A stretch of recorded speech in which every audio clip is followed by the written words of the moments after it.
إن الحمد لله نحمده ونستعينه ونستغفره ونعوذ بالله من شرور أنفسنا وسيئات أعمالنا من يهده الله فلا مضل له ومن يضلل فلا هادي له أشهد أن لا إله إلا الله وحده لا شريك له وأشهد أن محمدا عبده ورسوله لا نبي بعده أما بعد فإن خير الحديث كتاب الله وخير الهدي هدي محمد صلى الله عليه وآله وسلم وشر الأمور محدثاتها فإن كل محدثة بدعة وإن كل بدعة ضلالة وكل ضلالة في النار. Mudah-mudahan Allah Subhanahu wa taala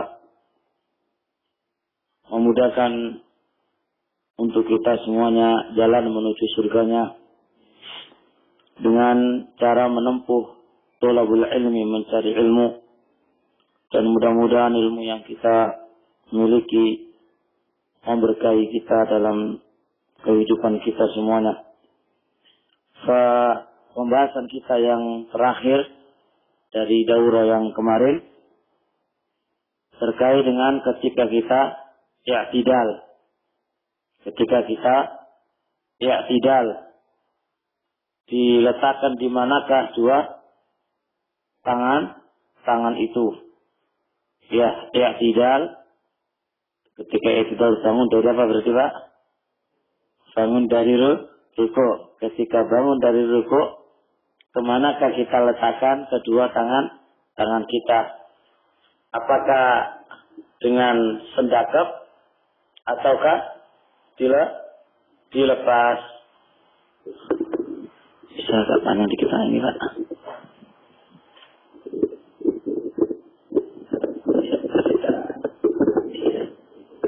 Terus.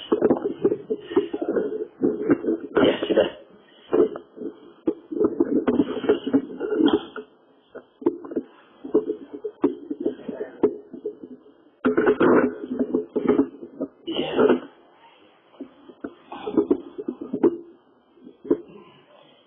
Nah, kemarin kami sebutkan hadis siapa? Wa'il. Cuma ana kasih poin pertama Pak ya. Masalah ini jangan sampai terjadi apa? Pertengkaran ya. Gara-gara yang satu sendakap, yang satu nggak sendakap. Oh kamu blok sana, oh kamu blok sini. Ini nggak dibenarkan ya, nggak dibenarkan. Kemudian kita jelaskan kemarin dari hadis Wa'il ibn Hujr kemarin itu bahwasanya Wa'il radhiyallahu ta'ala menceritakan gerak-gerik tangannya Rasulullah alaihi salatu wassalam dari awal sampai akhir. Pas ketika bangun dari apa? Ruku lah ya. Ketika pas bangun dari ruku, Wa'il menjelaskan Rasulullah sekedar mengangkat tangan kan Pak ya? Mengangkat tangan. Padahal sebelumnya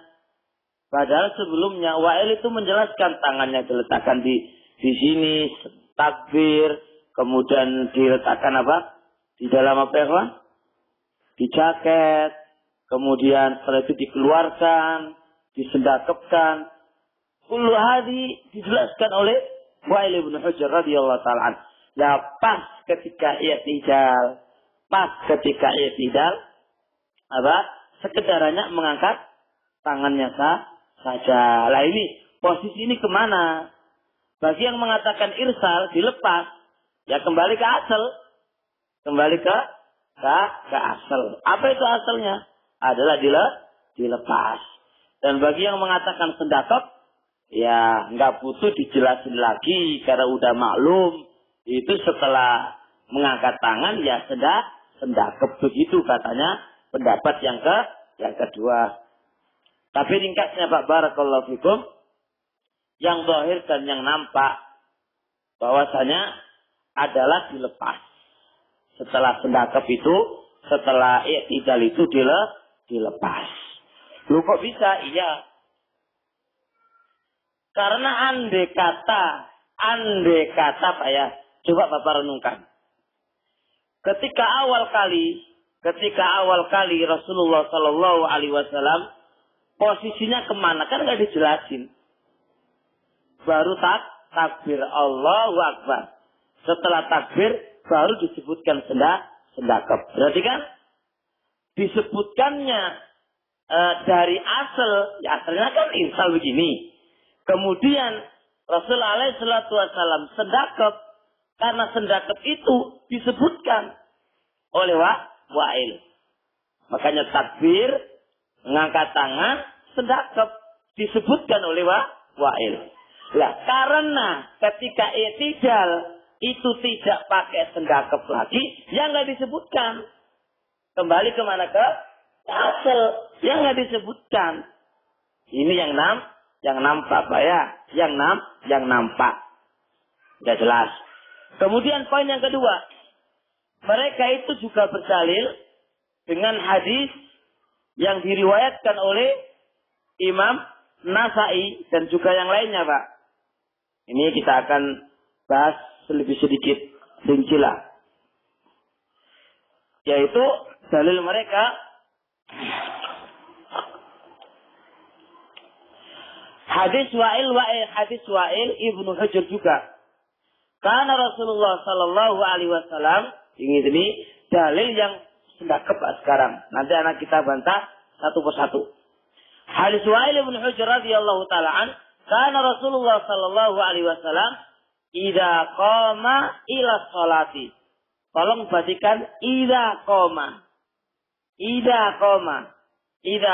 ila sholati wada al-yumna 'alal yusra. Adalah Rasulullah Sallallahu Alaihi Wasallam apabila melakukan salat, berdiri melakukan salat, Rasulullah itu sendakep. Dipahami oleh mereka. Nih, Rasul alaihi salatu wassalam idza qama ila shalah. Apabila bangun menuju salat, Rasul itu sendakep. Difahami oleh mereka. Ya awal ketika mau salat sendakep. Dan ketika i'tidal juga sendakep. Dalil ini nggak bisa Pak dipakai, itu nggak bisa. Kenapa nggak bisa? Satu, di situ lafadznya idza qoma, yang apabila artinya idza kemasukan koma apabila mau sholat. Berarti ini berdiri pertama, bukan ketika i'tidal. Contoh lagi, kayak Allah mengatakan ini idza qara'tal qur'ana fasta'id billah. Sampean moco isti'adzah itu di tengah-tengah moco Quran apa di awal? Di awal kan? Idza kemasukan apa? Fi'il qara'a, ya kan? Sama aja dengan idza qoma. Idza qoma. Berarti mananya idza qoma di awal. Bukan ketika i'tidal. Paham Pak? Bacaan yang kedua. Hadis Wa'il Ibnu Hujr. Ini ringkas. Ini ringkas. Sebenarnya hadis Wa'il ini kan panjang Pak. Lah hadis Wa'il yang panjang itu nyeritakan ini idza qoma itu di awal, bukan diletakkan di ketika i'tidal. Jadi idza qoma ila shalah itu potongan hadis. Ya, karena apa? Di sana ada hadis Wa'il Ibnu Hujr juga. Nah, jalannya sama. Jalannya sama Pak. Lebih memerinci. Apa perinciannya? Bahwa sendakep itu ketika pada awal kali berdiri. Awal kali berdiri. Bukan ketika i'tidal. Bukan ketika i'tidal. Jelas ini Pak? Anak ulang lagi Pak. Mereka beralasan dengan hadis idza qama ila sholati wada al-yumna 'alal yusra. Nah, kalimat idza qama jangan diartikan ketika i'tidal. Tapi harus kita artikan idza qama ketika melakukan di awal kali. Karena idza kemasukan fi'il madhi. Itu mananya ketika memulai. Ketika memulai. Bantahan yang kedua, hadis ini nggak bisa antum bawa kepada ketika i'tidal. Karena satu jalan sahabatnya sama. Di sana ada hadis yang lebih panjang lagi. Yang lebih panjang lagi menegaskan bahwasanya sendakep itu di awal kali salat, bukan ketika i'tidal. Jelas? Jelas saya? Jelas. Kemudian seterusnya, mereka beralasan hadis yang kedua, Pak. Hadis yang kedua. Nah, paten nomor 3. Lupa nomor 3, Pak. Di sana ada riwayat yang lain. Yang namanya hadis, Pak, saling apa? Menafsirkan, saling menerangkan, saling menjelaskan. Dari hadis Wa'il ibnu Hujr juga. Katanya Wa'il, ra'aitu Rasulullah sallallahu alaihi wasallam idza dakhala fi shalah. Ismana idza dakhala, Pak? Apabila masuk. I'tidal itu masuk atau mulai, Pak? I'tidal itu masuk apa memulai? Masuk, Pak. Memulai, Pak. Udah mulai. Ini Nabi mengatakan, saya melihat Nabi apa ketika masuk sholatnya. Berarti kan awal, Pak. Ketika masuk sholatnya. Berarti kan awal. Sedangkan i'tidal udah mulai dulu, Pak. Udah mulai dulu. Maka menunjukkan bahwasanya idza ra'aitu Rasulullah idza dakhala fi sholati wa al-yumna 'ala al-yusra. Aku melihat Rasulullah sallallahu alaihi wasallam apabila beliau mau sholat itu, masuk ke sholatnya itu, Rasulullah itu sendakep. Nah, menunjukkan sendakep itu bukan ketika i'tidal, tapi ketika apa? Paham ya? Lah, namanya riwayat, Pak, itu saling menguatkan. Jangan dipotong-potong begitu. Jangan dipahami, kemudian dibuang riwayat yang lain. Jadi sudah motong hadis satu, Pak ya. Udah motong hadis satu. Ini kan ringkasan. Yang kedua, Pak, tidak mengambil riwayat yang lain. Yang riwayat yang lain itu lebih gamblang menjelaskannya. Tadi kan awal kan idza qoma kan, Pak ya. Ini idza dakhala.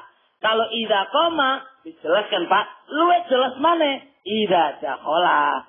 Idza dakhala. Jelas, Pak ya? Sudah jelas? Ini jadi nggak bisa dipakai dalil ketika i'tidal itu sendakep, Pak, gitu. Nah, kemudian di sana ada riwayat yang lain. Ini anak sebutkan lebih rinci, Pak, karena ini ya bukan apa-apa, Pak ya. Ini jadi orang ramai juga ya gara-gara ini. Setelah kita mengamalkannya, ingin yang paling kuat dan yang paling sahih begitu, ya. Kemudian di sana ada riwayat yang lain dari sahabat yang sama, Pak, Wa'il bin Hujr. Katanya ra'aitu Rasulullah sallallahu alaihi wasallam wada'a yaminahu ala shimali fi shalah. Aku melihat Rasulullah sallallahu alaihi wasallam sendakep, Pak, fi sholati ketika salat. Fi sholati ketika salat. Perhatikan ini, kata mereka yang sendakep, nih, kata-kata fi sholati menunjukkan ketika i'tidal ya sendakep. I'tidal karena di dalam sholat. Tadi kan mau sholat dan bayangkan selesai masalahnya. Sekarang di dalam sholat. Saya melihat Rasul alaihi wasallam itu sendakep di dalam sholat. Yang makna di dalam berarti ketika i'tidal juga sendakep. Sudah, Pak ya? Bantahannya. Antum mengambil potongan. Lu kok bisa iya? Karena yang namanya fi sholati itu mencakup rukuk sendakopo. Sujud sendakopo karena rukuk bagian sholat, kan, Pak ya? Rukuk bagian sholat. Sujud bagian sholat. Ketika sujud tasawuf awal, yo sendakopo. Kabeh sendakopo karena fi sholati. Lu kok semua iya. Jadi mau nggak mau, antum harus mengatakan fis sholati itu di awal, sebagaimana riwayat-riwayat yang seperti kita jelaskan dulu. Karena sahabatnya sama. Tapi kalau antum pakai umum, fis sholati ini umum, nggak bisa antum bawa ke awal saja. Ya udahlah, oke lah, anak terima. Tapi konsekuensinya, antar rukuk juga harus mendakep. Antar duduk juga harus mendakep. Lu kok bisa? Karena fis sholati di dalam sholat. Tidak menjelaskan ketika berdiri, tapi di dalam sholat. Rukuk termasuk sholat. Duduk termasuk sholat. Sujud termasuk sholat. Mau nggak antum? Nggak mau, ya wis. Kalau nggak mau, antum harus mengatakan fi sholat itu rakaat pertama. Di awal. Pada berdiri yang di awal. Harus pada awal. Bukan ketika itidal. Lu kok bisa? Iya. Karena riwayat yang banyak saling menafsirkan. Menjelaskan yang demikian itu. Jelas ya? Mutung lu Pak ya? Kira-kira mutung nggak ini? Insya Allah Pak ya? Baik. Kemudian lanjutnya. Begitu lagi Pak. Ini memang agak panjang dikit. Mereka beralasan lagi dengan hadis. Yang ini Pak yang sering Bapak dengar ini insya Allah. Fa'idha rafa'a ra'sahu. Fa'idha rafa'a ra'sahu. Istawa hatta ya'uda kullu faqarit makanahu. Ini Pak.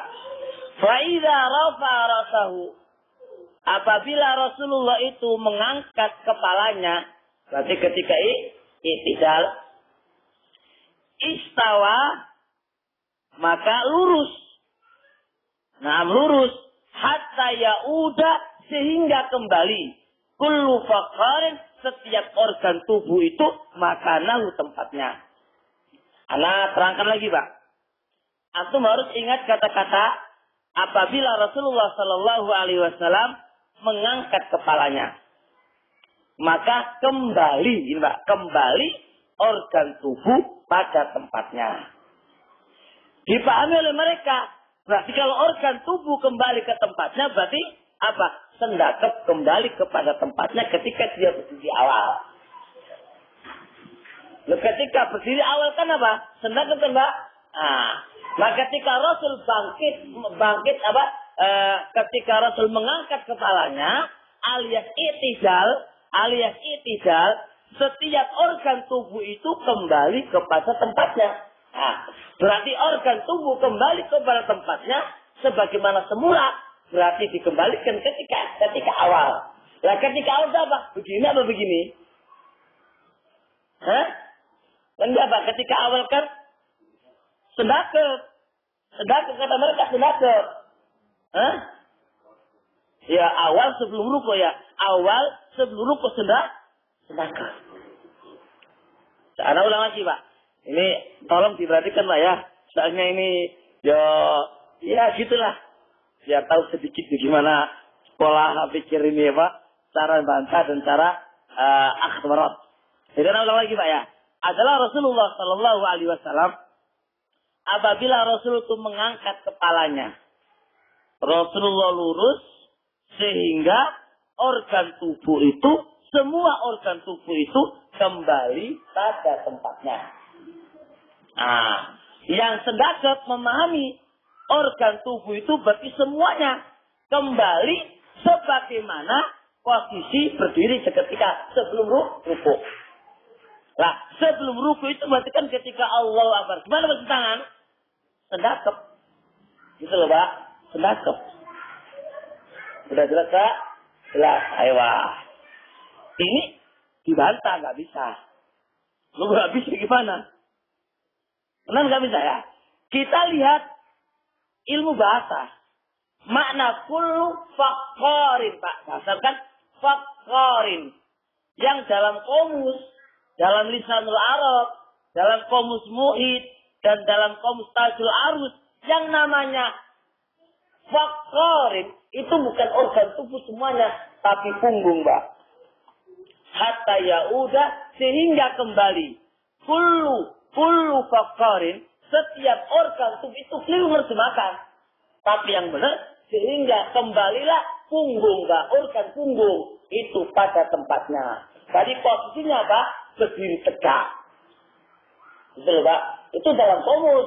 Jadi faqarin itu bukan organ tubuh sehingga mencakup tangan, sehingga mencakup yang lain, tidak. Tapi makna faqarin itu adalah organ tubuh yang khusus, yaitu punggung. Gitu ya Pak? Sehingga adalah Rasulullah apabila mengangkat kepalanya lurus. Sehingga kembali, bukan organ tubuh semuanya. Sehingga kembali organnya punggung pada tempatnya. Paham Pak? Sudah. Jadi diterjemahkan fakor itu diterjemahkan setiap organ tubuh. Ini nggak benar. Lu kira bener piye? Nah, piye Pak wong kita lihat bahasa Arabnya, arti komus dalam bahasa Arabnya jelaskannya semisal itu. Fakor itu bukan setiap organ tubuh, termasuk tangan tidak.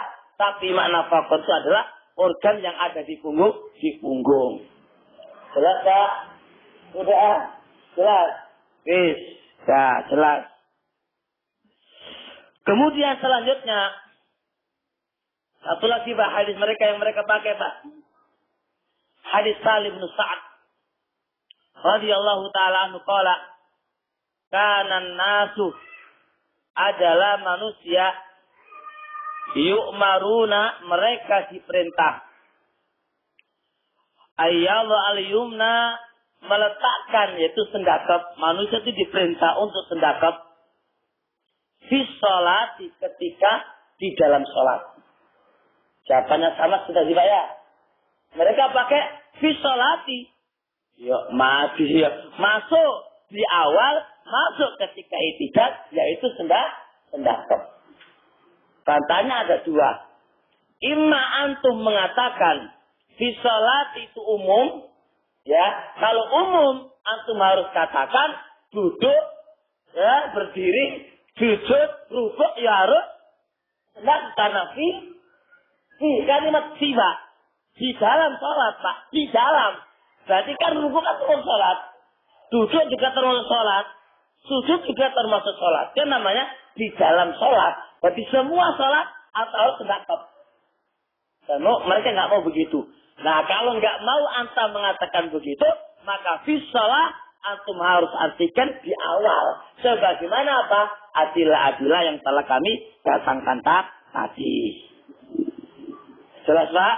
Pak, kesimpulannya barakallahu fikum, ketika i'tidal, kemanakah kita letakkan apa? Tangan kita, yaitu irsal. Paham ini Pak? Baik. Dan perlu dipahami. Kalau dibalik tanya, antum nggak sendakap alias anta lepas, dalilnya mana? Di mana antum jawabannya? Nah, dalilnya kami adalah karena nggak ada dalil. Dalil kami adalah karena tidak ada dalil. Karena tidak ada dalil, itu dalil kami. Yang namanya gerakan itu membutuhkan dalil. Coba ya, coba lihat. Kenapa Rasul alaihi salatu wasallam diceritakan ketika takbir Allahu Akbar lalu sendakap? Ya kan? Nah, kenapa kok diceritakan? Ya memang itu karena dalilnya sendakap. Bukan Pak? Andai kata tidak ada dalil yang menjelaskan di awal itu nggak sendakap, jadi kita nggak akan sendakap. Dia bilang Allahu Akbar. Yang ini. Kenapa kok kita begini? Karena ada dalilnya.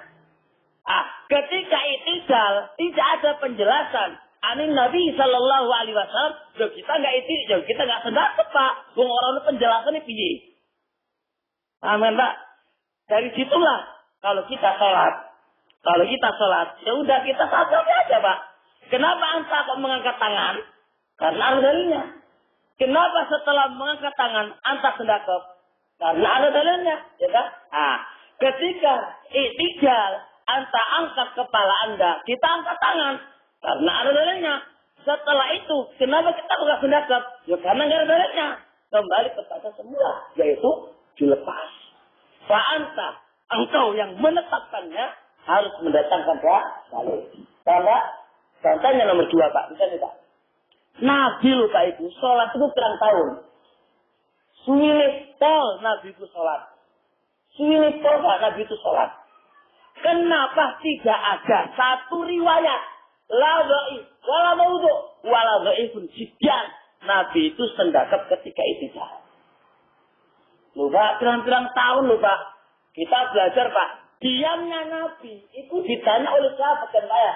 Ketika baca doa istiftah. Nabi kok diem loh Pak. Sampai diam loh Pak. Sahabat itu ngerti. Ditanyakan kenapa diam wahai Nabi. Kenapa ketika sendakap ini ketika itidal. Kok ono riwayat loh Pak. Kenapa kok nggak ada riwayat itu kenapa? Walau karena maudu'an. Walau karena palsu itu nggak ada. Nggak adanya riwayat yang semisal ini Pak menunjukkan tidak ada amalan yang semisal ini. Sampai ya, jelas. Nah, seterusnya Pak.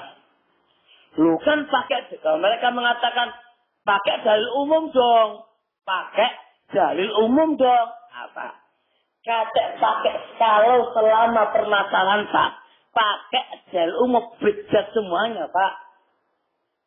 Orang-orang sufi loh Pak. Kenapa selawatan? Pakai dalil umum. Kenapa mereka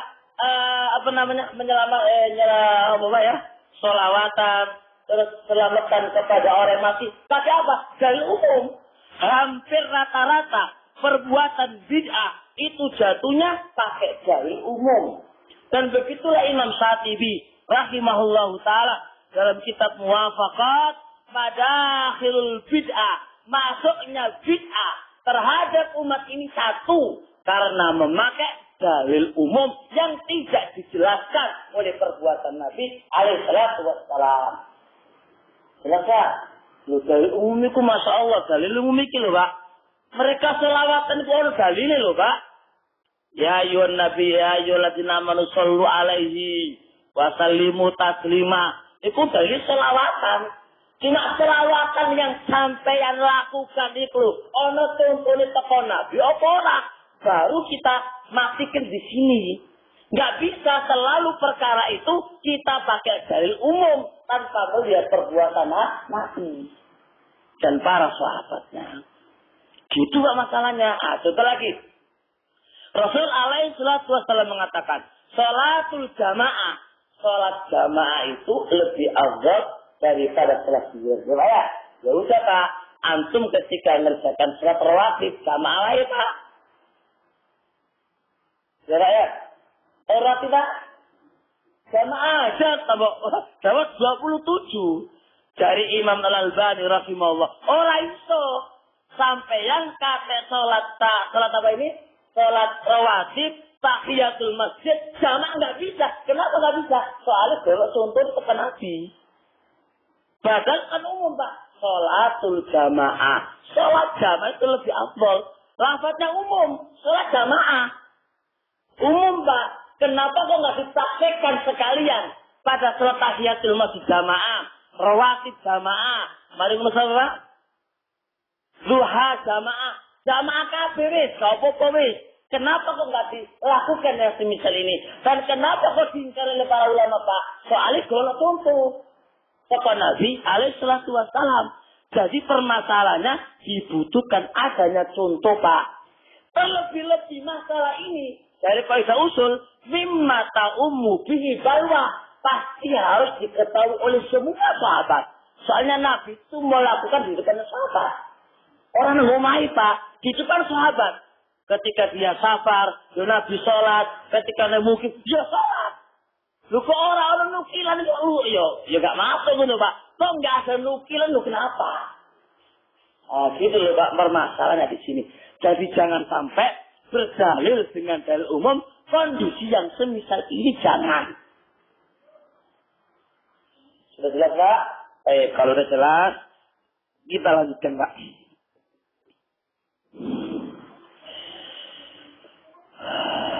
Baik. Setelah itidal, tangan kemana ini? Doa-doanya kemarin sudah Pak ya? Sudah kan Pak ya? Rabbana kemarin sudah ya? Baik.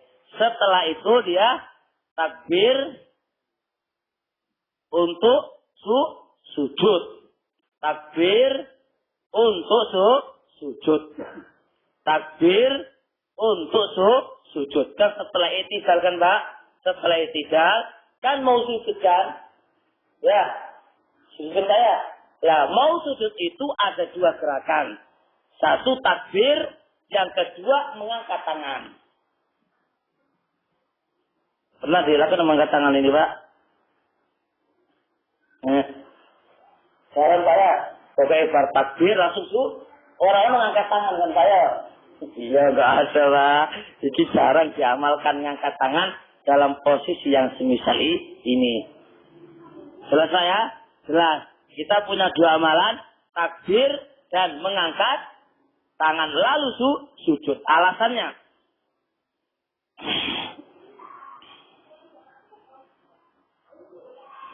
di sana ada hadis Malik ibn al-Huwairits. Annahu ra'an Nabiyya sallallahu alaihi wasallam. Kata Malik ibn al-Huwairits, annahu bahwasanya Malik ra'an Nabiyya, beliau itu melihat Nabi. Malik ibn al-Huwairits melihat Nabi alaihi salatu wassalam. Apa yang beliau lihat?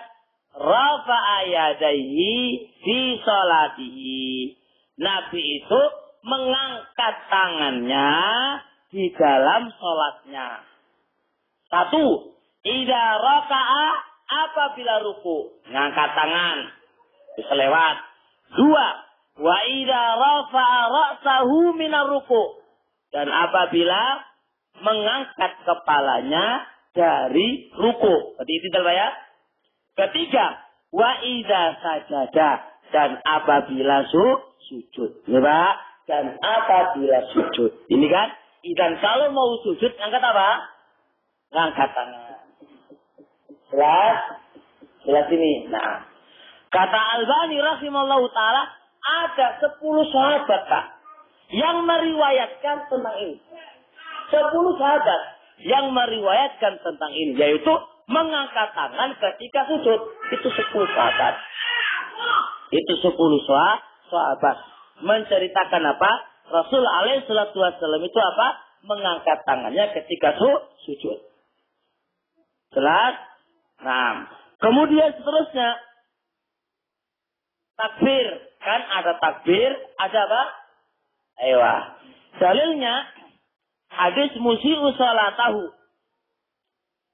Ini katanya beliau sini, summa yaqulu Allahu akbar summa yasjudu.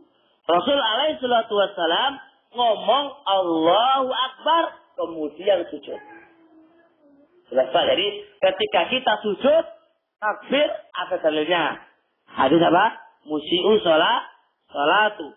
Dan yang kedua apa? Mengangkat tangan. Mengangkat tangan.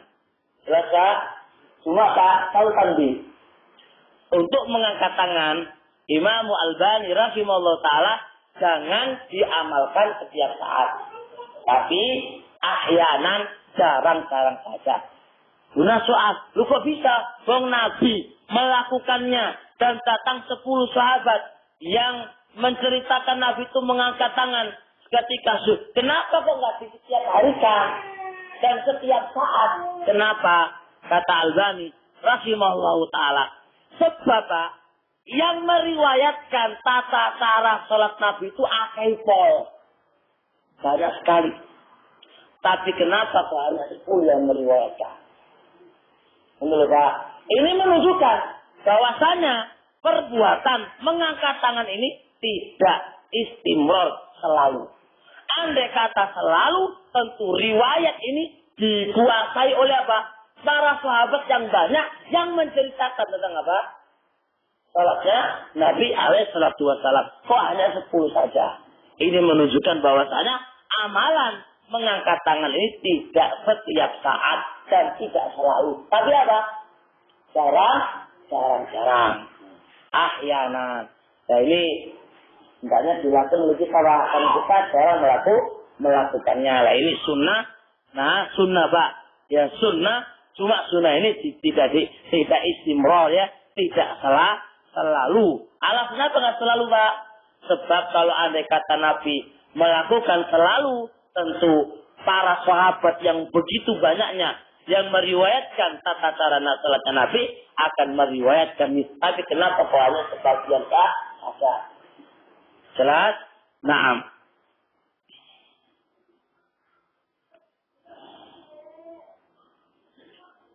Kemudian setelah itu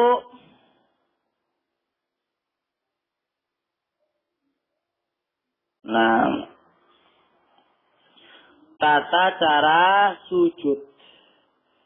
Nah, Mbak, tata cara sujud. Ketika jatuh mau sujud. Ini kita dahulukan mana ini? Kaki dulu apa? Tangan dulu. Ketika jatuh mau sujud itu Pak ya. Kita dahulukan apa? Tangan dulu ataukah lutut dulu? Samsul ini Pak ini Pak.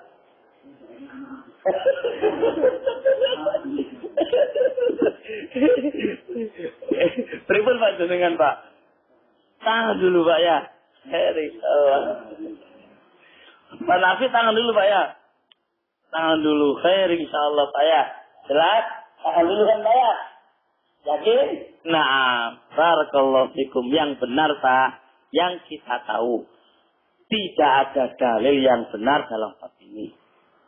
Jadi boleh lutut dulu terserah dan boleh tangan dulu terserah. Kenapa? Nah ini kalau kita kupas hadisnya Pak, jenengan gak mari Pak.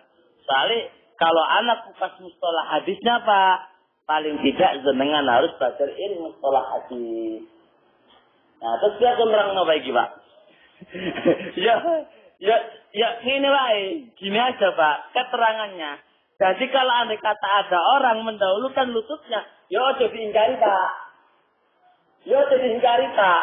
Soalnya apa? Masing-masing hadis itu lemah. Karena ini yang mau dibahas mana ini Pak ya? Karena Pak terkait dengan yang dikatakan oleh Imam Al-Albani rahimahullah taala Pak ya, yang itu mendahulukan apa? Tangan dulu Pak ya. Tangan dulu sebagaimana hadis yang enggak boleh kita ya berukama ya berukul bail ya waliyallah ya daikob lalu batai, hendaknya dia dahulukan tanganmu sebelum lututmu. Ini Pak dari hadis Abdul Aziz Darawardi. Ya mau diterangkan Abdul Aziz Darawardi ini bisa sedikit bermasalah ketika meriwayatkan dari gurunya inilah. Ini yang tidak ditanbih oleh beliau Albani Rasul, tapi ditanbih ulama yang lain bukan saya Pak. Anak mau contoh ulama yang lain mentanbih ini bermasalah. Karena Abdul Aziz ini bermasalah ketika meriwayatkan dari gurunya ini. Menurut Pak. Jelas. Orang jadi Pak, seluai. Karena orang dalile, imam tangannya dulu atau lututnya dulu terserah monggo terserah. Andai kata pakai lutut dulu nggih monggo, karena hadisnya lemah.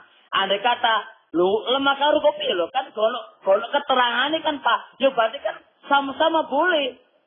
Mau pakai apa kalau nggak pakai tangan atau lutut? Mau pakai apa lagi Pak? Andai kata ada yang ketiga monggo Pak.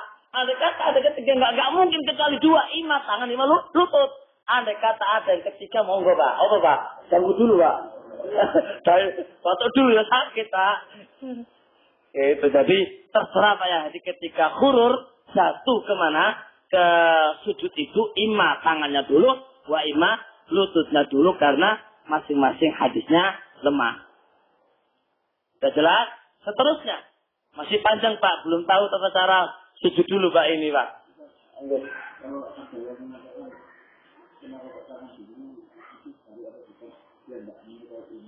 Nah itu ambil lemah Pak. Makanya kan falaya bruk kamaya brukul bairi. Dengan ketika amru iklu. Oh coba amru iklu unta. Supaya enggak kayak unta piye. Waliyallah ya jari. Hendaknya letakkan kedua tangannya dulu sebelum. Wah ini Pak masalah. Ini hadis lemah. Yang anak ceritakan tadi ada rawi yang namanya Abdul Aziz Darawardi. Itu apalagi Pak masa permasalahan dikit ketika meriwayatkan dari gurunya. Nah, itu Pak bencaranya di sekolah. Ulamanya akeh Pak. Masalah ini kan masalah khilafiyah. Cuma kita ini ya mengamalkan sesuatu yang khilafiyah yang paling kuat karena kita diperintah oleh Allah kan Pak. wal ya'mur qaumaka ya'khudhu bi ahsaniha. Ambil sing paling apik. Aja kok terserahlah sakerti oleh wayo. Ora iso ngono, Pak. Kita ambil mana yang terbaik dan mana yang paling kuat sesuai yang kita ketahui dari ilmu itu. Terusnya, Pak. Setelah itu sujud. Setelah itu sujud. Sujud hukumnya apa, Pak? Rukunnya sholat. Sujud hukumnya rukunnya sholat. Nanti kita tahu ini Pak, rukun apa, wajib. Nanti penting ketika pas membahas sujud sahwi. Mudah-mudahan Ana minta setelah ini terus berjalan Pak, karena masalah sholat aja masih panjang loh Pak. Masalah sholat aja itu masih panjang. Kita ini sudah tua-tua Pak. Sudah tua, masih bab sholat aja masih belum mau lulus Pak ya. Bab sholat itu masih belum lulus. Ya, ada kata ngono kuliah ngono apa Pak? Semester si jiwa aja kok gurung. Semester akhir kok gurung mari wae. Padahal umur kita sudah udah negati kematian lah Pak. Udah 40, 50. Ntar lagi 10 tahun udah mau meninggal sudah. Kalau kan umatnya Nabi kan 60 sampai 70 kan Pak. Paling batas terbanyak kan begitu. Sedangkan umur kita udah 40. Ada yang 50. Ntar lagi kita mau mati kan Pak. Lah mati sholatnya gurung lulus piye Pak. Kemarin kan gitu. Nah, jadi sholatnya apa namanya? Sujud itu rukuni sholat. Ya, rukuni sholat. Ya, dalil tentang rukuni sholat dari Quran. Ya ayyuhalladzina amanu irka'u wasjudu. Kita lihat. Rukuklah dan sujudlah. Kemudian Rasul alaihi salatu wassalam dalam hadis musi'u sholatahu, dalam hadis musi'u sholatuhu usjud, sujudlah hatta tatma'inna sajidah, sehingga tomaknina di dalam sujudnya. Kemudian ada nukilan ijma para ulama kayak Nawawi, Ibnu Qudamah menukilkan kesepakatan para ulama bahwasanya sujud itu rukuni sholat. Bahwasanya sujud itu rukunnya sholat. Wahada bil ittifaq, dengan disepakati oleh para ulama. Bil ittifaq, disepakati oleh para ulama. Kalau kita paham bahwasanya sujud itu rukunnya sholat, sekarang cara sujud yang benar itu kayak apa? Ya, cara sujud yang benar itu kayak apa? Ingat loh Pak, anak ulang loh Pak ya. Ini loh fardu ain loh Pak. Nggak boleh orang bodoh masalah ini. Nggak boleh orang bodoh. Nggak boleh orang itu bodoh dalam bab ini. Dalam bab ini. Nggak boleh. Ya, nggak lihat orang anu Pak. Pernah ada temen ya kontraktornya pondok dulu ngaji pas bab ziarah adab takziah Pak. Kemudian dia di Surabaya, ya Allah Pak, para dakadir dokter katanya Pak nggak mudeng dan nggak paham masalah takziah.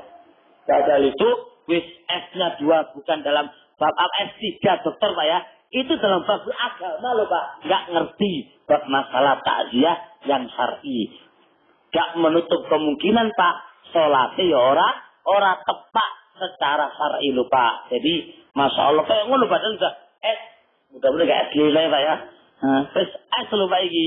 Tapi kondisi kayak ngono padahal satu kewajiban yang minal aujabul wajib, kewajiban yang paling wajib yang harus dipelajari oleh seorang hamba terkait dengan bab sholatnya ini gitu loh Pak. Nah gimana bab yang lainnya nanti? Baik Pak. Sujud yang benar itu harus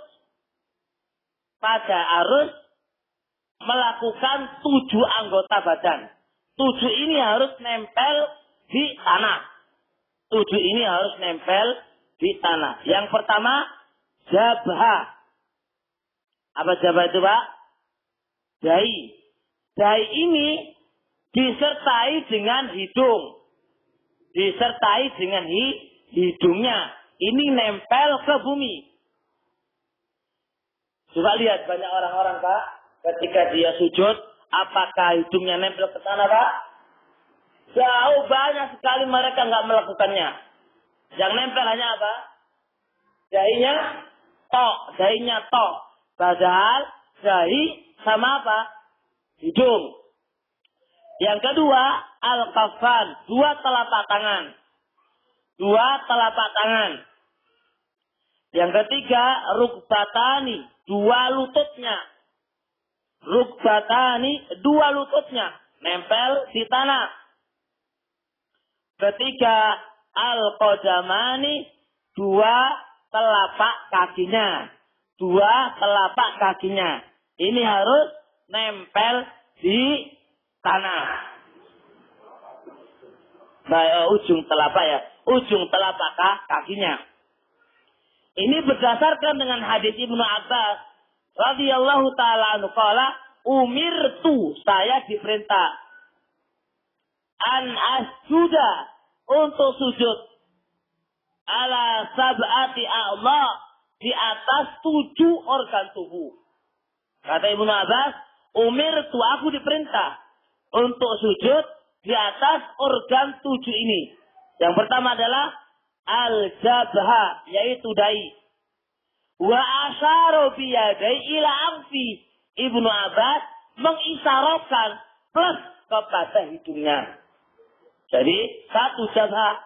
Ibnu Abbas asyara biyadaihi, dengan kedua tangannya isyarat kemana? Ke anfi, ke hidungnya. Berarti apa? Ibnu Abbas paham. Jabha sama hidung. Kemudian wal yadaini, kedua tangannya, warijlaini, dan dua lututnya, kaki mana lutut, wa atrafil qadamai, dan ujung jari-jari kakinya, ujung telapak kakinya. Ini harus nempel di mana ini Pak? Di bumi. Ingat, yang butuh ditegaskan dan banyak orang lupa salah satunya yaitu masalah angfun. Masalah apa ini? Hidung. Bahkan dalam hadis Rasulullah SAW menekankan masalah hidung ini sampai dikatakan nggak sah sholatnya loh Pak ya. Nggak sah sholatnya kalau hidung ini nggak nempel. Dan insya Allah kita akan jelaskan lebih lanjut, tidak akan dikatakan tomak nina di dalam sujudnya, melainkan 7 ini harus nempel. Sedangkan tomak nina hukumnya apa Pak? Bukan masih Pak, rukun salat. Jadi kalau Anda kata nggak nempelkan hidungnya Pak, ora sah sholatnya. Loh, sampai kamu lupa. Sedangkan yang kayak gini ini banyak kaum muslimin tidak mengetahuinya. Kemudian selanjutnya, posisi sujud tangan ini gimana kita letakkan Pak? Tadi kan pertama hanya nempel di mana? Di tanah. Lah sekarang posisi telapak tangan ini di mana kita? Sejajar dengan kepala, sejajar dengan mulut, atau sejajar dengan pundak? Di mana ini? Nah, ini kan. Di sana ada 2 hadis dan masing-masing benar. Kedua tangan ini kita letakkan sejajar dengan telinga, ada hadisnya. Dan kita letakkan sejajar dengan pundak. Ini juga ada dalilnya. Jadi posisi tangan ini kita letakkan di mana? Kita letakkan ada kalanya. Sekali tempo, sekali waktu. Kita letakkan di sejajar dengan telinga. Dan sekali tempo kita letakkan sejajar dengan pundak. Ini karena hadis Abi Humaidin radhiyallahu ta'ala anhu. Hadisnya panjang Pak, langsung kita anukan saja. Wa wada'a kafaihi, Rasulullah meletakkan kedua telapak tangannya hadwa, sejajar mangkibai, 2 pundaknya. Jadi tangan Pak sejajar dengan 2 pundak. Jelas ini insyaallah Pak ya. Bisa dipahami tujuan ini Pak ya? Jelas? Coba ya. Ini satu. Kemudian, hadis Wa'il bin Hujr radhiyallahu taala anhu, annahu ra'a Rasulullah. Wa'il ibn Hujr melihat Rasul alaihi salatu wassalam hina sajada, ketika Rasul itu sujud, wa yadaihi, sedangkan kedua tangannya qoriban, mendekati ke dua telinganya. Jadi Pak, jadi ini masing-masing ada dalilnya kan Pak ya, sejajar dengan pundak dan apa? Mendekat kemana? Ke telinganya. Jadi dua cara ini terserah saya. Mau pakai ini, pakai itu, tapi jangan satu doang. Sekali untuk ini, sekali untuk ini. Jelas? Baik, terusnya. Asof ini gimana bentuknya Pak? Kita jajar iya. Apakah kita bentuknya begini? Gini loh Pak, nah, atau kita begini? Loh Pak, cara gini loh Pak disebutkan oleh para ulama Pak. Jadi kita ngamalkan tuh ono dalil Pak. Ya Allah Pak, lebih terusan.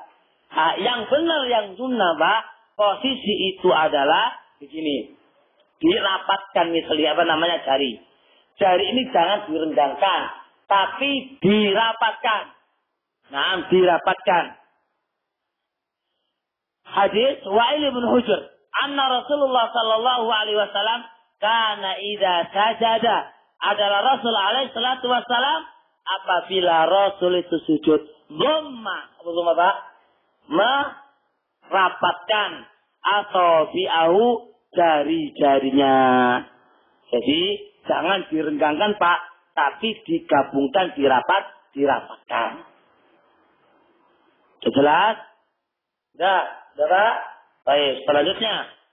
Kemudian jari ini kemana kita? Gini? Atau menghadap kiblat? Atau begini? Atau gini kan ada gini Pak?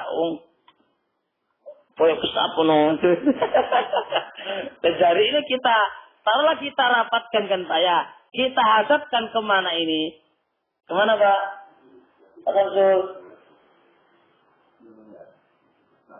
Sabar. Kayak kiblat saya. Kalau ke arah Ka'bah Pak, harus pas ke Ka'bah loh Pak. Kalau ke arah kiblat kudu mesti pas Ka'bah. Kayak sekarang rame ini kan, masjid bodoh di apa? Dirubah semuanya kan, supaya pas apa? Ka'bah. Yo, piye lah. Ora Pak, jadi awan dewe iki termasuk orang yang di luar melihat Ka'bah.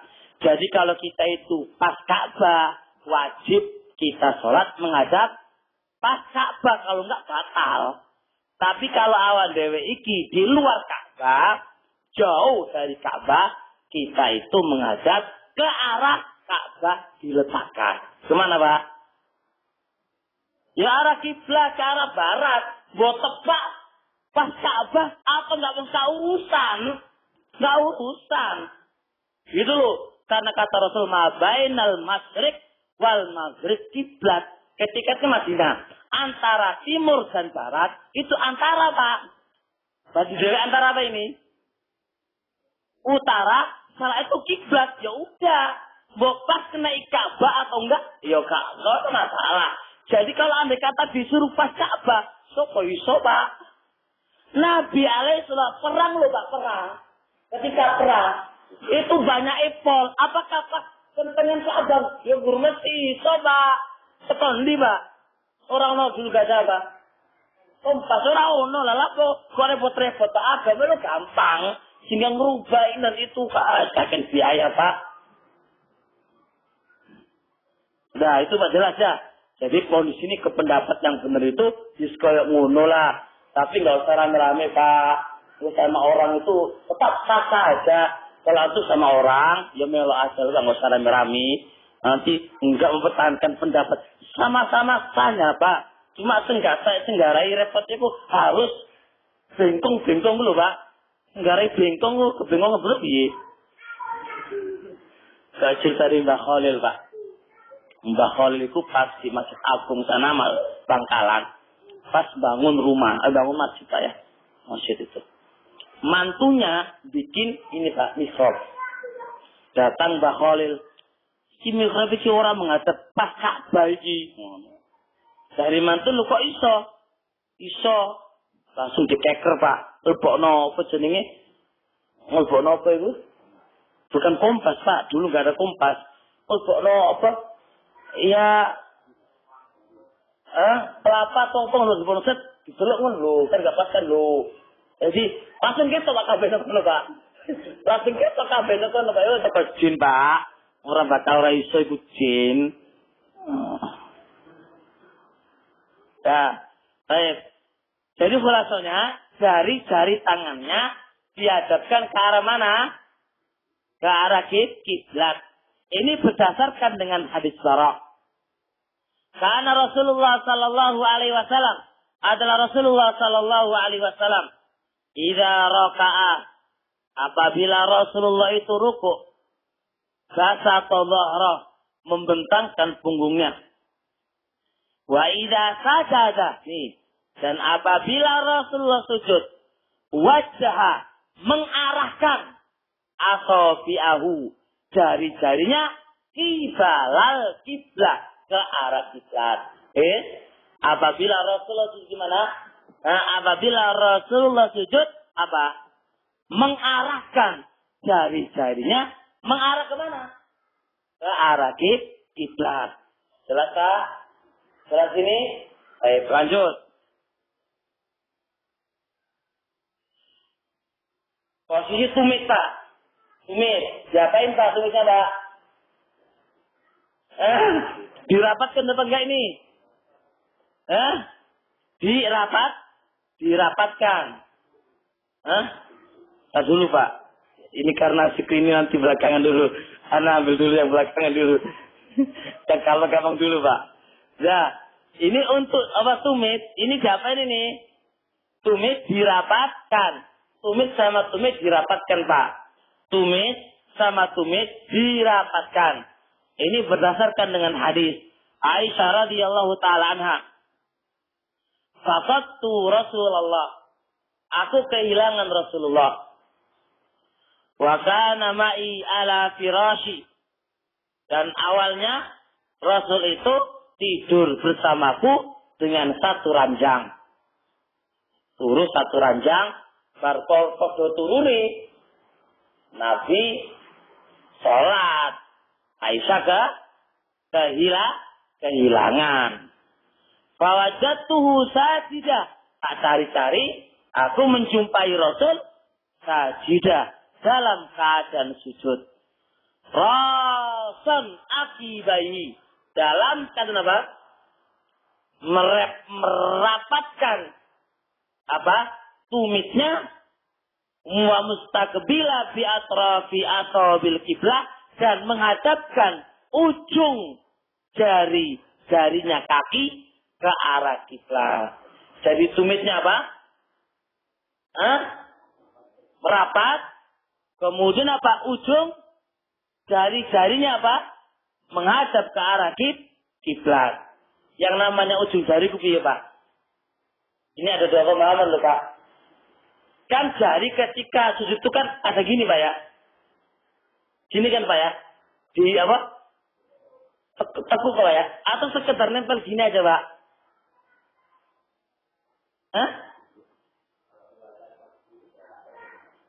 Kok bisa nekuk Pak? Gimana Pak? Ya kan menghadap kiblat kan kalau ditekuk dikit gimana Pak? Kan sekarang kebanyakan orang yang sujud kan ditekuk dulu Pak. Iya kan?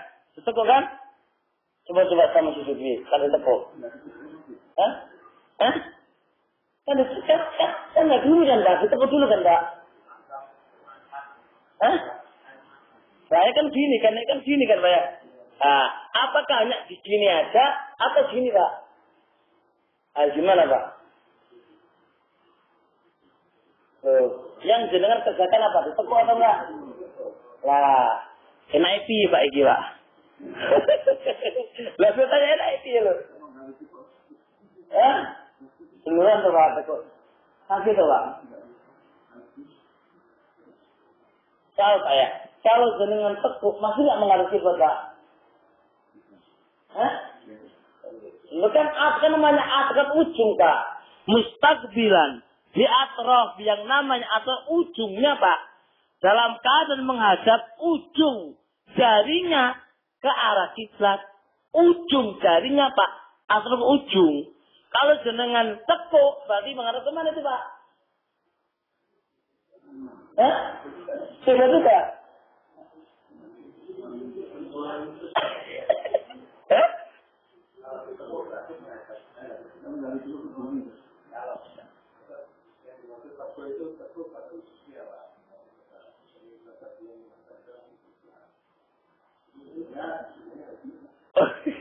Loh, hah? Nah, kalau begini nggak menghadap, Pak? Oh, nggak ngono maksudnya, Pak. Oh, jadi,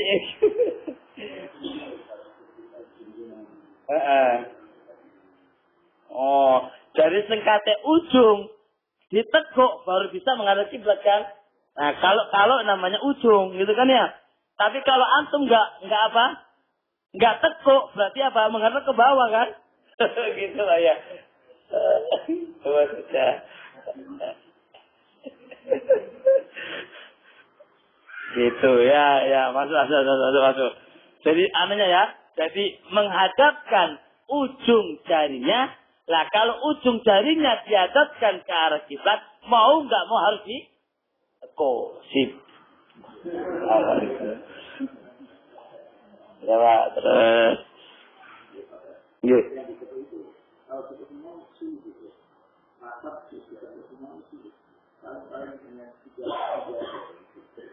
Ya, mampunya Bapak. Kalau apalagi jari kelingking, jari kelingking orang. Ayo insyaallah. Iya. Nah, kemudian posisi kaki Pak ya, itu dalam keadaan tegak ya Pak ya. Kan tadi kan tumisnya, sekarang posisi kaki dalam posisi tegak. Karena hadis Aisyah radhiyallahu taala anha. Naam. Ketika Aisyah radhiyallahu taala menjumpai Rasul dalam keadaan sujud, wa huma mangsubatani. Dalam posisi jari itu berdiri. Wa huma mangsubatani, ditegakkan. Jadi jarinya telapak kakinya berdiri tegak. Ya. Nah, posisi lutut sekarang rapat atau direnggangkan. Posisi lutut ketika sujud rapat atau direnggangkan. Renggang Pak ya? Kalau Pak Adi rapat guling ya. Pak Adi jawabannya enak. Ya kalau kayak dirapat ya direnggangkan. Sebab kalau rapat guling kata Pak Adi. Iya Pak. Cuma ini masalahnya Pak. Hadisnya lemah. Cuma selama ini saya belum tahu secara nas hadis tentang lutut ini apakah sunahnya direnggangkan ataukah dirapatkan. Secara hadis memang direnggangkan, tapi hadis lemah.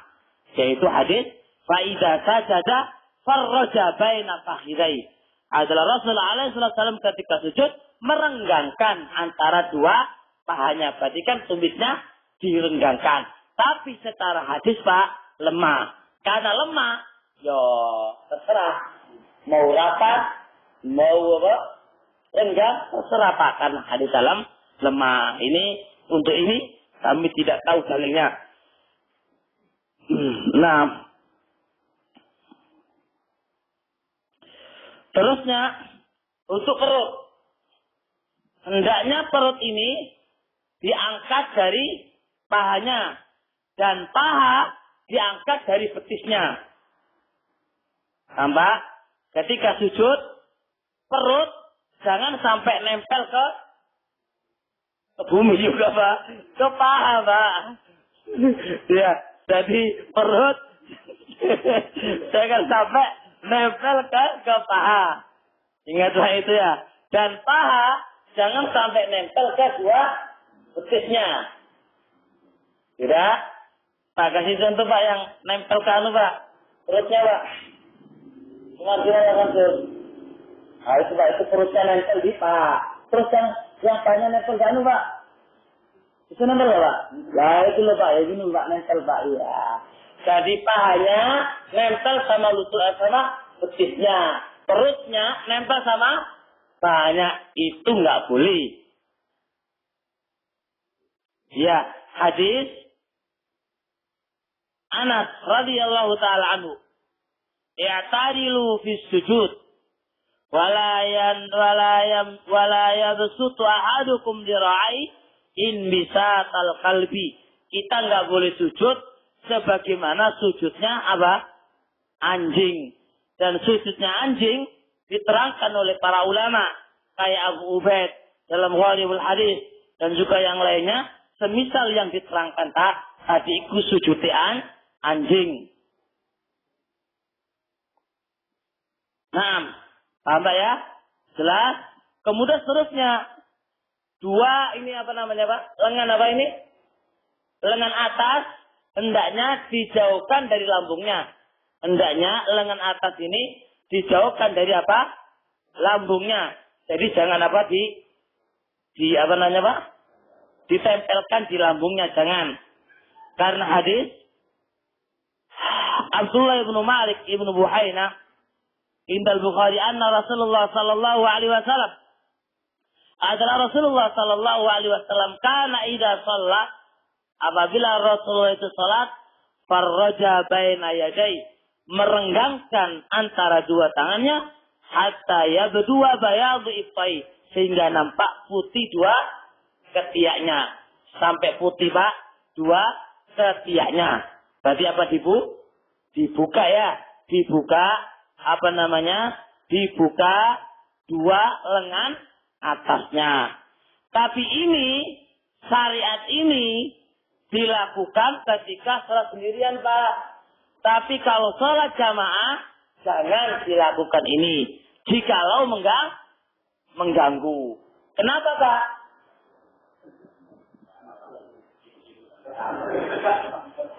Tidak hanya sekedar itu Pak. Ini satu poin penting di sini Pak. Nah, kalau engkau lakukan sunnah ini Pak, ganggu orang apa orang? Ganggu orang oleh dosa apa orang? Pasti ditulis dosa Pak. Sedangkan engkau melakukan sunnah. Ketika tabrakan sunnah dengan dosa, dahulukan mana Pak? Dosa. Darul mafsadah muqaddamun ala jalbil maslahah. Mendahulukan mafsadah itu dosa luweh didahulukan daripada mengamalkan sunnah. Jadi ini terjadi pada sebagian teman Pak, saking ingin ngerjakan sunnah Pak, jadi omboh pol. Ya dari kita itu apa? Sujud di apa? Di apa ini? Bahasa kita di sininya orang Pak, ya Allah. Nah kalau begini itu ya orang Pak. Nah ini nggak benar dalam mengamalkan sunnah. Jadi Pak di apa? Disempitkan ya ke arah kita ya. Nah jangan terlalu dibuka sebab ini mengganggu. Ini juga Pak, anak baca sebuah kitab. Bab ini penting sekali terkait dengan masalah pentingnya mengamalkan sunnah di sebuah kitab Darurah Ihtimami Sunan. Pentingnya kita mengamalkan sunnah. Sunnah itu Pak, bagaimanapun penting kita lakukan. Tapi jangan asal mengamalkan Pak. Harus kita lihat apakah ini membawa mafsadah ataukah tidak. Ini harus kita benar-benar kita perhatikan. Mafhum? Jikalau dengan mengamalkan sunnah ini membawa mafsadah yang besar, jangan diamalkan ini sunnah dulu. Mafhum Pak? Ini contohnya banyak ekpol. Contohnya banyak ekpol. Contoh lagi Pak. Rasul alaihi salatu wassalam. Kan di waktu pada masa orang-orang munafik. Rasul itu mampu nggak membunuh orang-orang munafik Pak? Mampu Pak. Jadi ini Umar. Ya Rasulullah. Kita lo kuat. Kenapa nggak kita bunuh saja orang-orang munafik itu? Kolalah. Jadi Nabi, aturiduna Apakah kalian ingin antuqala kita dikatakan anna Muhammadan qatala ashaba, Muhammad membunuh apa? Saudara-saudaranya. Karena munafik itu difahami oleh orang muslim kenapa? Saudara kita, saudaranya sahabat Nabi kan? Ya kan hebatnya. Orang munafik itu dipahami oleh orang-orang kufar, sahabatnya Rasul. Lah kalau itu dibunuh, mafsadanya besar. Contohnya sehingga orang-orang kufar, jangan ikut sahabat, jangan ikut Nabi, jangan masuk Islam tuh teman-temannya dipaten di kafe itu. Masalah yang ngono, jadi bukan lah membunuh mereka Pak, masalah besar biar enggak ruwet. Biar enggak bikin ruwet Pak, yang bikin ruwet tentang itu. Tapi Rasul alaihissalam melihat dampaknya itu luar biasa. Jadi jangan akal mengamalkan sunnah, semangat mengamalkan sunnah, yo ono tempatnya. Lihat dulu Pak, masalah-masalah yang harus kita perhatikan sekali. Gitu loh Pak. Makanya dari sini sebagian terkait pakai jubah itu memang sunnah Pak. Nggak ada sunnah. Cuma kalau dalam satu tempat Pak, dengan kita pakai jubah itu membuat lari masyarakat yang ada, kita nggak pakai jubah. Karena Pak terkait dengan ini. Tapi Pak, di dalam kita itu menjelaskan biqaidin dengan ikatan, mereka itu belum tahu Pak. Makanya dibutuhkan anta menjelaskan kepada mereka. Jadi sunnah itu bukan berarti nggak diamalkan, ditunda sebentar karena mereka belum tahu kenyataannya yang ada. Gitu loh Pak. Jadi harus diperhatikan kuyut-kuyutnya. Nah ini Pak, jadi ya harus kita pahami. Makanya belajar kalau ingin mentai tok ya kan Pak ya, ingin mentai tok ya kabeh diamperi Pak. Kayak masalah menghantam orang. Pokoknya kalau dia nggak mengamalkan sunnah, gantem set. Oh, yang ngono kuwi ora iso to Pak, diantem yang ngono kuwi piyilan. Gak iso main ngono kuwi iku. Butuh berartiin Pak. Nah kalau kita kabeh diantem kabeh piye dakwah iku? Dak makanya Pak, salafi itu terkenal dakwah yang keras. Soalnya akeh tahlian, orang nggak ngerti apa ditahlil wis piye. Orang nggak ngerti gue Pak, dikandani, dinasihati, bukan diantemi, ditafsiri. Nah itu dakwah salafi itu terkesan kayak gitu itu karena sikap-sikap kita ada yang luar biasa mantepi. Kayak Masya Allah Syekhul Islam Taimiyah. Ah ini butuh diperhatiin Pak ya, barakallahu fikum. Nah, seterusnya. Setelah belum bayar. Kurang berapa menit? Masih 45. Oh, lanjut Pak ya. Enggak, tetap terus ya. Aduh, santai Pak.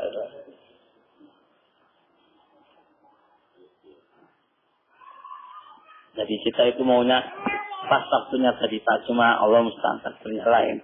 Banyak berobos jadi lambat.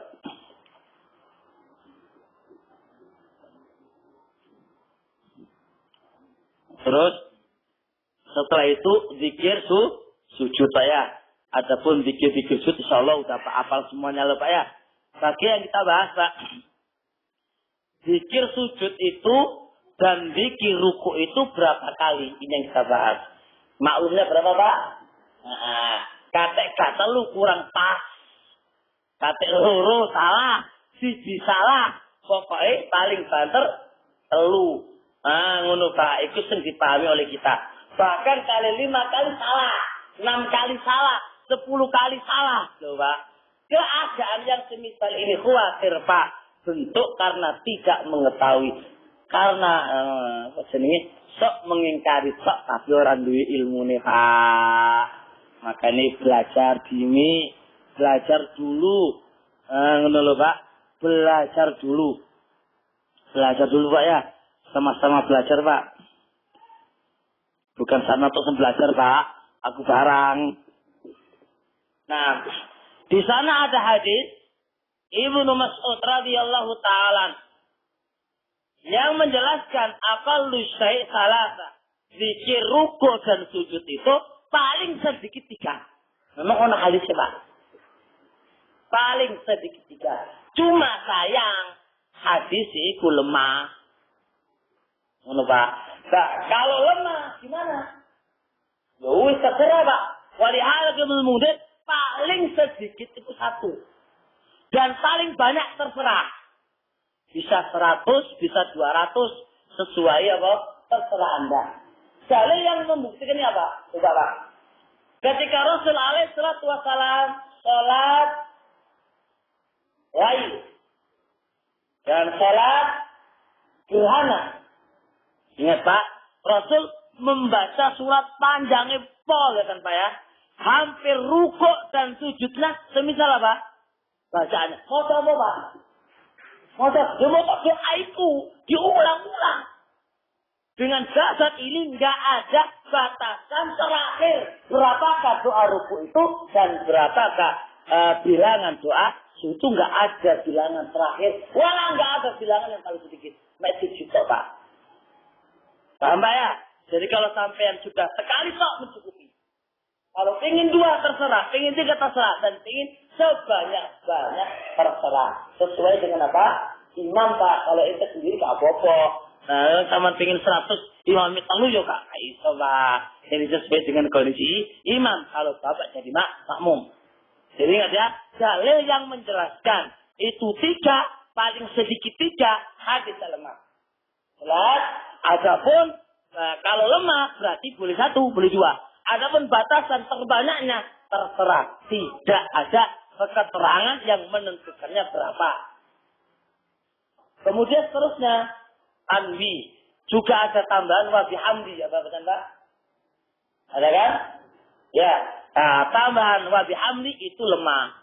Allah taala alam, ini setelah dibahas sisi hadisnya ziyadah wa bihamdi itu lemah, syad itu hukumnya syad, itu lemah.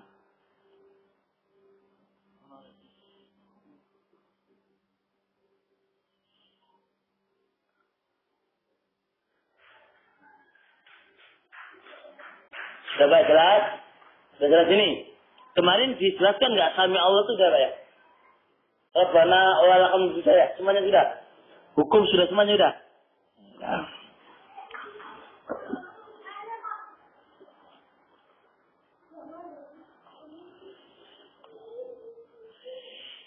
Aduh, insyaallah. Masih jam setengah baru. Belum 1 rakaat loh Pak ya? Belum 1 rakaat ini kita ngaji ini. Belum 1 rakaat. Baik, kemudian hukum tomak nina. Tomak nina ketika sujud. Jelas Pak ya? Tomak nina hukumnya apa rukunnya. Apa bedanya tomak nina sama khusyuk? Asamsul. Bedanya apa Pak? Tomak nina kali khusyuk.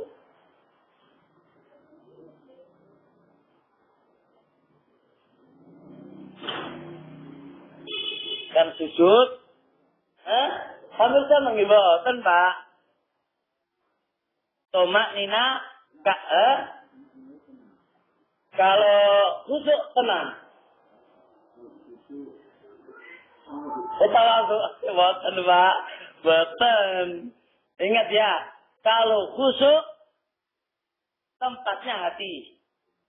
Kalau tomak nina pada organ tubuh. Tidak ini Pak, jangan sampai salah. Kalau tomak nina rukuni salat.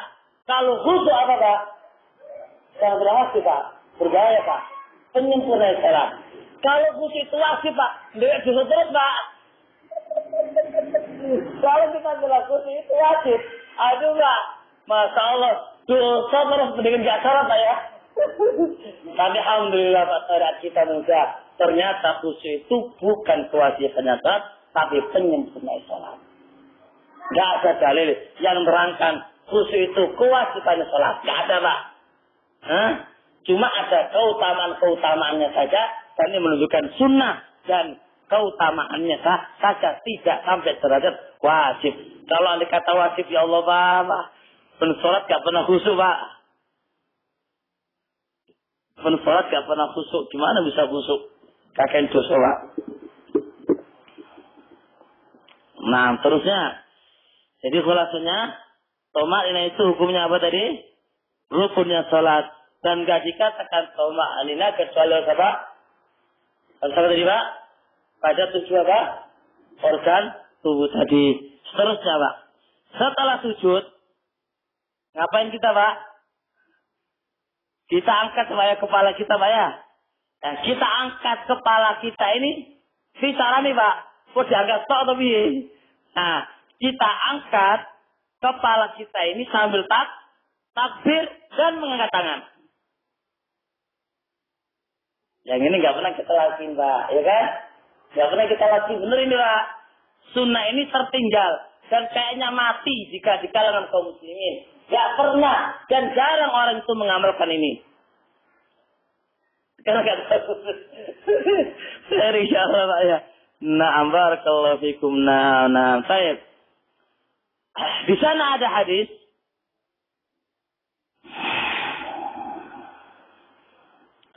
Yaitu hadis musyi salatahu. Setelah Rasulullah sujud, tsumma yaqulu Allahu Akbar. Ini setelah sujud, Rasul sallallahu alaihi wasallam mengatakan Allahu Akbar lalu mengangkat kepalanya. Jadi dalil apa ini? Mengangkat apa? Mengucapkan Allahu Akbar. Ketika apa? Bangun dari sujud. Kemudian mengangkat tangan. Hadis Wa'il bin Hujr. Wa idza rafa'a ra'sahu min as-sujud rafa'a yadayhi. Adalah Rasulullah apabila mengangkat kepalanya dari sujud. Apabila Rasulullah mengangkat kepalanya dari sujud, rafa'a yadayhi, mengangkat kedua tangannya. Jelas Pak? Jelas. Dan ketika kita bangun dari sujud, kita punya dua kerjaan. Apa itu Pak? Takbir sama apa? Mengangkat kedua tangan. Jelas Pak? Kalau mengangkat kedua tangan Pak, juga seperti tadi. Dikerjakan kadang-kadang. Dikerjakan apa kadang-kadang. Karena apa tadi? Pak? Iya, kalau andai kata itu dilakukan oleh Nabi Alaihissalam, tentunya banyak para sahabat yang menceritakan sifat Nabi akan menukilkannya. Ternyata mereka tidak menukilkan sedikit. Sudah bayang. Kemudian setelah itu duduk istirahat ya. Duduk istirahat. Namanya apa itu? Duduk istirahat ya. Syekh Ibnu Utsaimin menceritakan, jangan bilang duduk istirahat lah. Sebagian ulama mengatakan jangan bilang duduk istirahat. Terus duduk mulai, jangan bilang istirahat. Sebab katanya istirahat itu menafikan ibadah katanya. Kan Pak Ma'ruf ya, ulama menamai apa? Duduk istirahat. Menamai duduk istirahat. Sebagian para ulama gak setuju, jangan dinamai duduk istirahat. Karena apa? Menafikan ibadah kemosok. Ibadah kono istirahat. Dibantah oleh Syekh Ibnu Utsaimin rahimahullah. Istirahat dalam rangka menguatkan ibadah. Gimana Pak? Gimana Pak? Istirahat dalam rangka menguatkan ibadah. Hukumnya apa? Ibadah. Kok doa Pak? Jadi taman belajar. Dari jam 10 sampai jam setengah. Satu saja. Tamangan si. Istirahat. Lu mana sampean? Baru ngono ngaji mana? Itu ibadah. Jadi istirahat dalam rangka menguatkan untuk ibadah dihukumi ibadah. Dalilnya Pak. Dalilnya mana? Ayo, dalilnya mana Pak? Lupa. Dalil itu Pak. Katanya Pak Haji sering. Pak Haji sering ngomong ini. Cuma Pak Haji belum pas pada tempatnya ini. Kalau pas ini tahu Pak Haji. Pak Haji sering ngomong apa? Kumpul bojo kan ibadah sering hadis. Halo Pak Haji. Ya kan itu tenang. Lah kumpul bojo ibadah. Sahabatnya ya Rasulullah, ayat ahaduna syahwatahu. Apakah seseorang mengeluarkan syahwatnya dikatakan ibadah? Nah gitu kan? Dari Nabi, ya iya. Kalau andai kata syahwatnya diletakkan di tempat orang bisa nggak? Nah ini Pak, ini Pak. Maka dia sesuatu yang asalnya mengubahkan Pak. Tapi untuk apa? Untuk apa? Untuk ibadah, hukum ibadah. Supaya apa? kalau syahwatnya tidak diberikan pada tempat yang halal, akan diberikan pada tempat yang haram. Itu jenis ibadah. Begitu juga Pak, dalam bab kayak ini. Perkara yang asalnya mubah Pak, mubah. Mangannya mubah, tapi diniatkan untuk kuat ibadah, dihukumi ibadah. Makanya Pak, turu ya niatkan ibadah. Lebih kok iso ngono. Dan nanti malam Pak, bangun dari subuh sampai jam 12 tidur aja Pak. Jam 7 pagi tidur sampai jam 12 siang. Kok turu ae le? Iya, kudu ibadah. Salat lain. Ya aja ngono Pak. Ya jam 7 sampai jam 12. Iku yang ngawasnya tetap.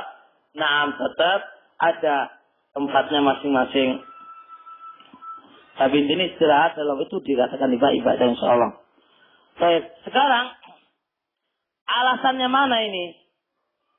Alasannya syariat duduk istirahat ini apa? Baik, saat insyaallah kita akan sebutkan dulu Pak. Sekarang ketika duduk istirahat ini, bagaimana cara duduknya dulu? Nanti kita akan sebutkan hukumnya. Ketika kita duduk istirahat, gimana cara duduk kita Pak? Satu istirahat. Yang kedua, ika'. Ingat ya, ika'. Jadi ada dua cara di dalam kita duduk istirahat. Satu iftirash, jangan tawaruk Pak, iftirash. Dan yang kedua ika'. Ika'. Gimana ika' Pak? Tumit diberdirikan dan dia apa? Menduduki tumitnya ya.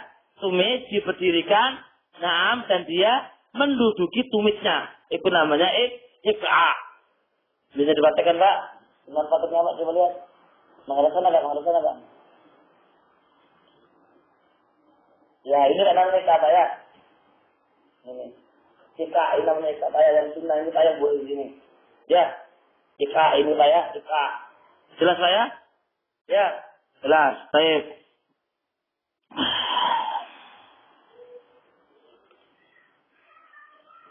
Ini berdasarkan dengan hadis Ibnu Abbas radhiyallahu taala anhu. Qulna li Ibnu Abbas, kami bertanya kepada Ibnu Abbas fil iqa' 'alal qadamain. Ya Ibnu Abbas, tentang iqa', yaitu iqa' di atas dua telapak apa? Telapak kakinya. Nah, ini gimana? Qala hiya sunnah. Dia adalah sunnah. Dia adalah sunnah, ini iqa'. Adapun kalau iftiras hadis musyi salatahu idza rafa'ta faq'ud ini ala fakhdhikal yusra, apabila kamu itu duduk istirahat, maka duduklah engkau sebagaimana duduknya iftiras. Hadis musyi salatahu. Jadi Pak, masing-masing ada dalilnya. Masing-masing ada dalilnya. Kemudian iqa' yang dilarang yang mana Pak? Iqa' ada yang sunnah dan ada iqa' yang dilarang. Apa itu? Yaitu iqa'nya anjing. Gimana Pak? Ayul siko ilyatai fil ardi. Menempelkan pantatnya, dua pantatnya di bumi. Ya. Wayang sibu sakai, dia berdirikan dua Pak. Ini apa ini? Apa? Tumit apa ini? Ini ya. Betisnya. Dia berdirikan dua betisnya. Wayada al-ardi, dan dia letakkan dua tangannya di bumi. Sampai cerita ini. Saya praktek. Praktek enggak? Jenengan praktek aja. Hah? Dah. Mana dua pantatnya tempelkan ke bumi. Ya, dua ya. Ini bumi. Terus sakai ini Pak. Diri gini Pak ya. Ya ini kan didirikan. Terus tangannya diletakkan di bumi gimana? Ya ini Pak. Nempel gitu aja. Ya gitu aja. Ini yang dilarang. Ini yang dilarang. Ini iqa yang dilarang. Ada pun iqa tadi itu sunnah nggak mengapa ya. Nggak mengapa.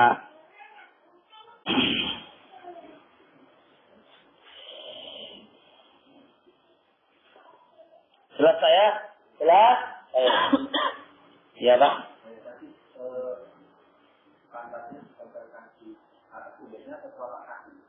Yang tadi itu Pak. Ikat di atas ini Pak, di atas apa? Tumit Pak. Yang sunnah Pak, yang sunnah ya ini Pak. Jadi posisi ya begini posisinya Pak. Ini tumitan Pak ya, dia di atas sini ya. Ya.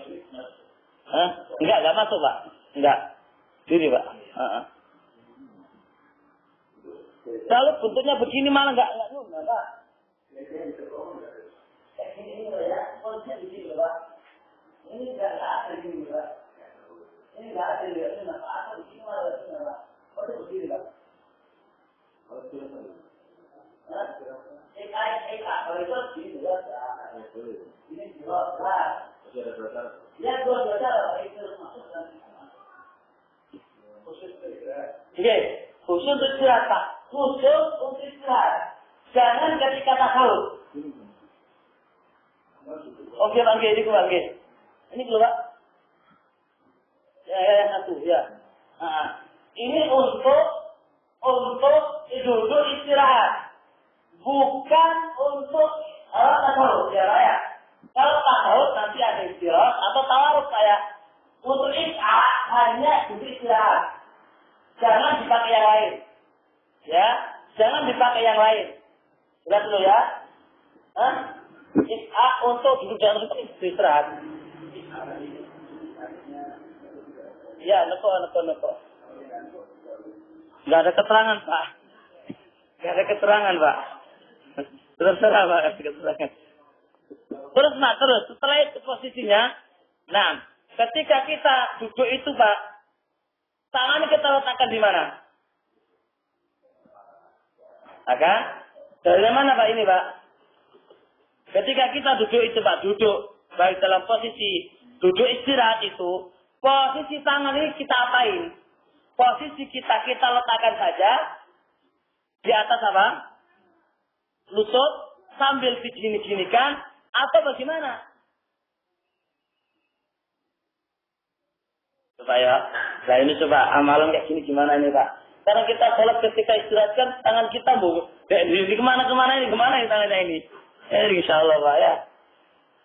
Perhatikan di sini, perhatikan. Nah, di sana ada dua pendapat.